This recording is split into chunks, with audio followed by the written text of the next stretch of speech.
Coucou tout le monde, j'espère que vous allez très bien et bienvenue dans cette nouvelle vidéo.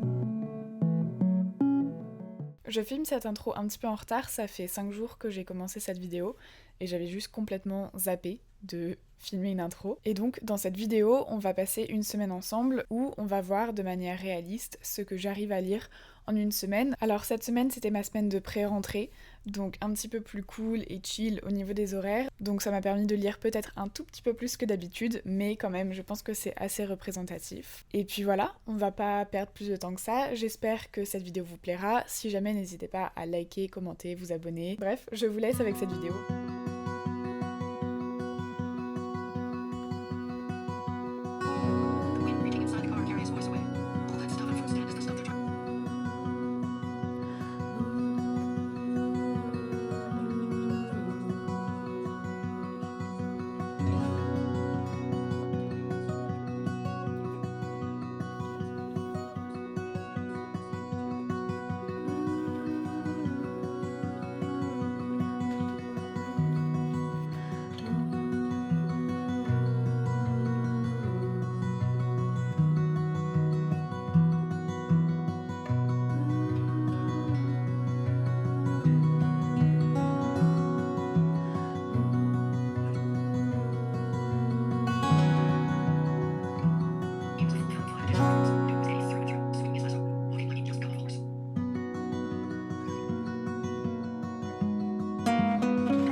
Un peu aveuglée, mais je profite du soleil. Je sais pas si je vous ai parlé de Tom Lake. Tom Lake, c'est l'histoire de Lara qui a 3 filles et dans sa jeunesse, Lara était actrice et un jour ses filles apprennent qu'elle était en couple avec une grande star hollywoodienne et donc ses filles lui demandent de raconter sa jeunesse, de raconter son histoire et la période de sa vie où elle était donc dans cette compagnie de théâtre et où elle a rencontré cet acteur donc, qui s'appelle Duke. Ce que j'aime beaucoup, c'est qu'on a 2 timelines. Donc on a la timeline du passé, donc lorsqu'elle était jeune adulte dans cette compagnie, donc elle explique comment elle a commencé à faire du théâtre, comment elle s'est retrouvée dans la compagnie, donc Tom Lake. Et on va avoir en parallèle la timeline du présent, où elle raconte son histoire à ses filles et où on voit où ils en sont. Et donc on voit certains parallèles, on attend de savoir comment certaines choses sont arrivées. Et j'aime beaucoup parce qu'on a vraiment une exploration des personnages, des relations. J'ai vraiment l'impression d'être la 4e fille de Lara et de découvrir l'histoire en même temps qu'elle. Et donc voilà, c'est extrêmement bien écrit, c'est très facile à lire. J'ai lu 30 pages depuis le début de la journée. Et voilà, on s'approche de la fin. Donc je vais continuer à lire en attendant que mon gâteau finisse de cuire. Je vais lire jusqu'à ce que je doive... Oh non, j'ai perdu ma page. Et je vais lire jusqu'à devoir partir en cours. Et regardez mon petit coussin.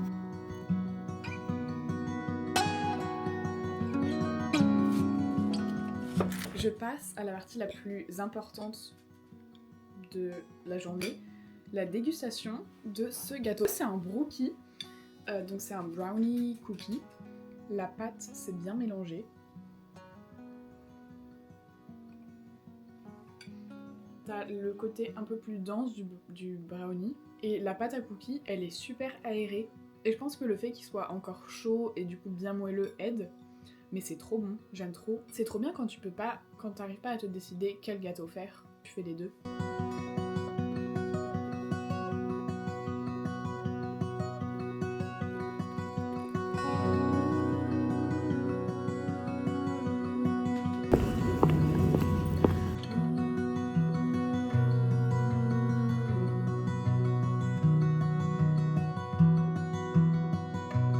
J'ai rien filmé hier, donc jeudi, parce que j'avais une énorme journée et du coup j'ai juste lu, je pense, 7 pages avant de dormir. Je suis toujours sur le même livre, je suis arrivée page 209, donc oui, j'ai vraiment lu 8 pages. Et donc aujourd'hui, on est vendredi, je vais essayer de terminer ce livre pour qu'on ait un accomplissement et qu'on puisse en commencer un autre. De toute façon, là j'ai fini les cours, j'ai fini ma semaine de rentrée, je suis allée faire du shopping. Faut que je travaille un petit peu malheureusement.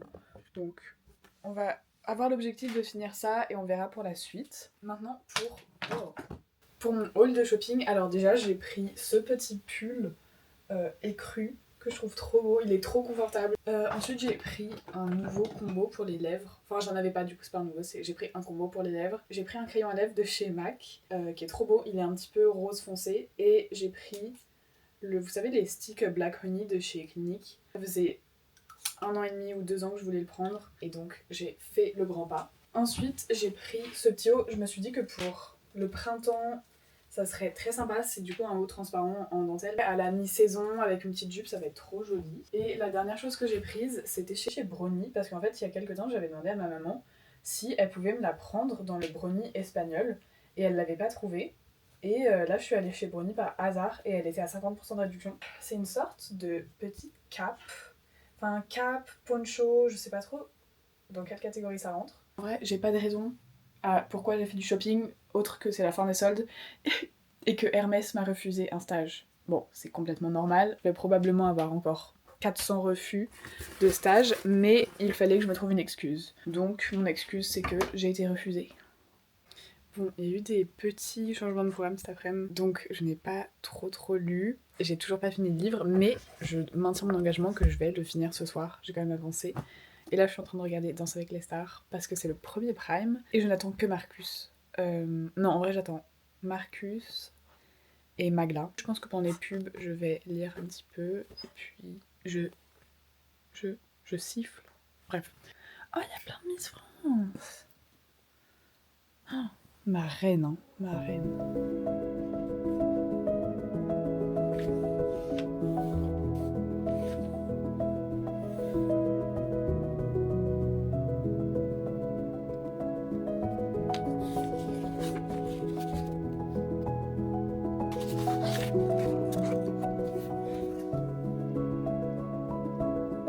Alors, il est 1h du matin et comme prévu et comme promis, j'ai terminé mon livre et je vous en parlerai plus en détail demain.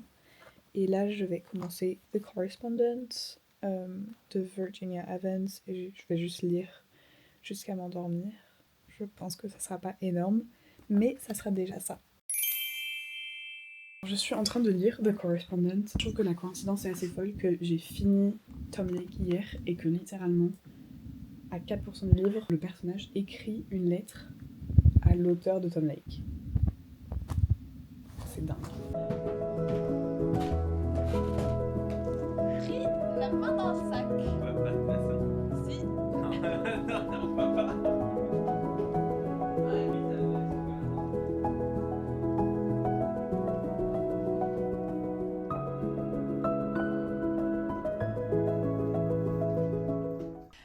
Bonjour, on se retrouve un petit peu plus tard aujourd'hui, donc on est samedi. Je voulais commencer par débriefer Tom Lake, que j'ai donc terminé hier soir. En termes de notes, je lui ai donné un 4 étoiles, et pendant une grande partie du livre, j'étais persuadée que ça serait ma première lecture 5 étoiles de l'année, sauf que quand on est arrivé peut-être vers les 200 pages, étant donné que c'est un livre qui est pas basé vraiment sur de l'action ou quoi que ce soit, on est vraiment sur un récit, sur un développement des personnages, j'avoue qu'au bout des 200 pages, je commençais à trouver ça un petit peu long. Alors pas pour dire que c'était pas bien ou quoi que ce soit, mais plus je progressais, moins j'avais envie de le prendre et de le lire. Le livre audio pour ça a beaucoup aidé, et puis après ça m'a permis en fait juste de lire la fin d'une traite, et je pense que c'était nécessaire, et qu'en général pour des livres qui sont courts comme ça et qui sont pas super sur l'action, c'est toujours mieux. Là, c'était la partie un peu négative, sinon j'ai vraiment beaucoup aimé, j'ai adoré l'histoire, j'ai adoré la narration, j'ai beaucoup aimé les personnages, et j'ai trouvé que c'était un livre qui était vraiment très différent. On était plus là pour les vibes qu'autre chose, et on s'attachait aux personnages. Et c'est un livre qui est vraiment la nostalgie, le passé. J'ai vu des TikTok qui le présentaient comme un jour de printemps. Ce livre, c'est vraiment un jour de printemps en forme physique. C'était vraiment une très très bonne lecture que je recommande à tout le monde. C'est tout pour Tom Lake. Ce matin, j'ai commencé The Correspondent de Virginia Evans, comme je vous l'ai dit, et j'ai lu 38% du livre, donc on est à peu près à 150 pages pour l'instant. C'est donc un roman épistolaire qui suit Sibylle, une femme de 72 ans, qui toute sa vie a envoyé des lettres à sa famille, à ses amis, à ses proches, et donc dans ce livre, tout est écrit sous forme de lettres, d'emails, à différentes personnes de sa famille, de son entourage, ou même au service client d'une entreprise. À travers ces lettres, on découvre son histoire, on découvre la relation qu'elle a au monde, la relation qu'elle a avec sa famille, avec ses amis, les angoisses qu'elle a, le fait qu'elle ne comprenne pas comment change le monde, et ça c'est quelque chose que je trouve hyper intéressant, c'est que la façon dont elle approche certaines choses, enfin j'ai vraiment l'impression de voir la façon dont mes grands-parents voient le monde dans parfois ce qu'ils me disent. Et pour l'instant, j'aime vraiment beaucoup. Je trouve que le fait que ça soit un roman épistolaire, ça se lit très facilement. Donc c'est tout pour le moment. J'aimerais finir l'épisode de Loup-garou en mangeant parce que le dernier épisode est sorti et j'ai trop hâte de voir. Ma prédiction, c'est que les villageois vont gagner. Dis au revoir. Bon, elle veut pas vous parler. J'ai terminé l'épisode de Loup-garou avant de me remettre à la lecture. Je voulais regarder, je pense, un documentaire Arte parce que, un peu comme tout le monde en 2026, j'aimerais consommer des médias plus intelligents. C'est pas vraiment des médias, consommer du contenu plus intelligent et plus intéressant et par exemple avoir un petit carnet où je recense ça, où je prends des notes de ce que j'apprends, etc. Et essayer de faire ça, je sais pas, une fois par semaine et ça peut être n'importe quelle forme de média, ça peut être un livre, ça peut être des articles, ça peut être des documentaires, n'importe quoi. Mais juste essayer de m'instruire et surtout de retenir ce que j'apprends, ce que je vois. C'est tout. Joyeux de l'évolution, il a levé les yeux vers le ciel.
J'ai terminé The Correspondent il y a à peu près 2h30. Je suis tellement heureuse parce que je pense que je viens trouver ma première lecture 5 étoiles de 2026. J'ai tout aimé à propos de ce livre, que ça soit le format épistolaire, que ça soit les personnages, que ça soit le développement qu'on suit au fur et à mesure des pages. On voit en fait la fonction des lettres se transformer. C'est-à-dire qu'au début, on a l'impression que c'est une façon assez incroyable de rester en contact avec tant de gens parce que c'est son point de contact principal. Mais en réalité, on voit que c'est aussi une façon de se refermer sur elle-même. Bref, j'ai tellement aimé, c'était incroyable.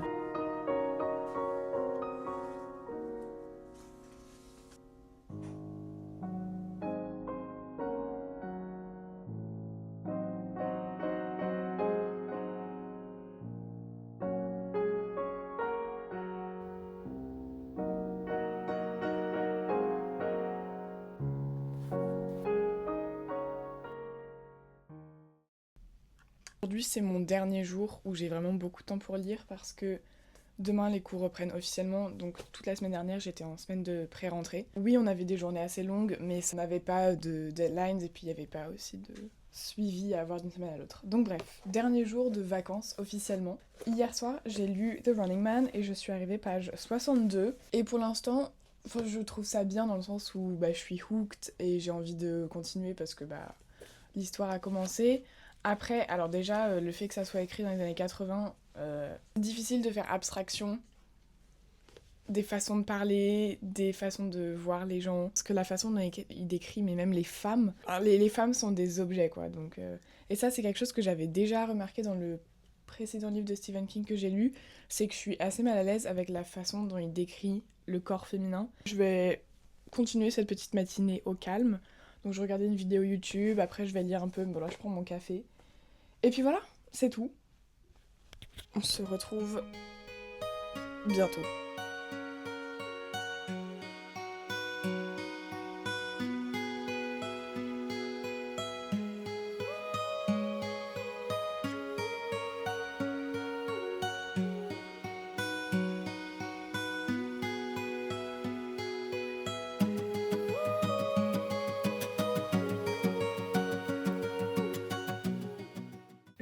un petit peu aujourd'hui. Je suis page 190, donc il me reste plus que ça à lire, donc je vais clairement le finir là.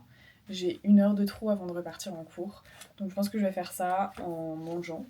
Et voilà, je trouve que l'histoire est bien, mais pour le coup sur l'écriture et sur, comme je vous avais dit avant, juste la façon de décrire certaines personnes, je suis pas hyper à l'aise. Il y a eu des trucs très bizarres, et le fait que ça soit dans les années 80 n'excuse vraiment pas tout.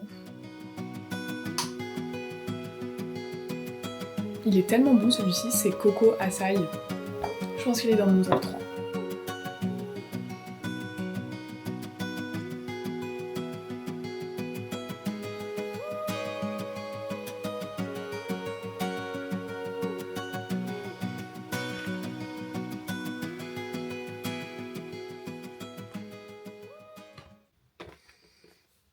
Je pense pas que c'est un livre qui va rester longtemps avec moi. C'était divertissant sur le moment, après... Voilà. Ce que j'ai bien aimé, c'est que je m'attendais vraiment à un concept type Hunger Games, quelqu'un qui se cache dans une sorte d'arène, mais pas du tout. C'était à l'échelle du monde. Techniquement, la personne pouvait partir n'importe où dans le monde, sauf que comme il pouvait se faire repérer avec son identité, en vrai, il pouvait pas, par exemple, prendre l'avion. Donc je vais dire que j'ai bien aimé les règles du jeu. Après, j'ai trouvé que la fin était assez similaire au seul autre livre de Stephen King que j'ai lu. Et sinon, comme je vous avais dit, moi, il y a quand même des choses qui m'ont dérangée dans l'écriture ou dans le traitement des personnages. Et donc, à chaque fois que je lisais des passages comme ça, j'étais en mode... Mais rien que dans les descriptions de ce livre, je vois à quel point ces livres d'horreur doivent être terrifiants.